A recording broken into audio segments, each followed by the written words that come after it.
Hello, good morning all. আশা করি তোমরা সকলেই ভালো আছো আর আমিও খুব খুব ভালো আছি। তো রোমানাইল ব্লগে তোমাদের সকলকে ওয়েলকাম। আজকের ওয়েদারটা এত সুন্দর ভিউ, এত সুন্দর লাগছে।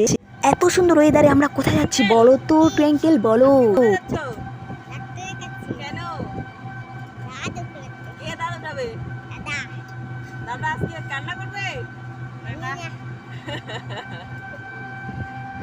তো আমরা দেখো আমার ভাস্তা দাদুটাবে আমরা কতজন মিলে তার সাথে যাচ্ছি একবার ভাবতে পারছেন। আমার ভাস্তা আমার ভাস্তাকে আমি অনেক অনেক অনেক বেশি ভালোবাসি। আমার ভাস্তা দেখো কীরকম করে ভয় পাচ্ছে, কীভাবে দেখছে তার দাদুটাবে, সে তো ভয় পাবেই, তাই না বলো বন্ধুরা? তো দেখতেছি আমি বলে কিছু হবে না এভাবে বলে সাহস দিয়ে দাঁতটা উঠিয়ে আমরা চলে আসলাম বাড়ির উদ্দেশ্যে। তো ম্যাঙ্গো ফ্রুটি খেতে খেতে আমরা চলে আসছি বাড়িতে। তো এই মিনি ব্লগটি ভালো লাগলে লাইক শেয়ার কমেন্ট অবশ্যই করবেন। Thank you so much, tata by.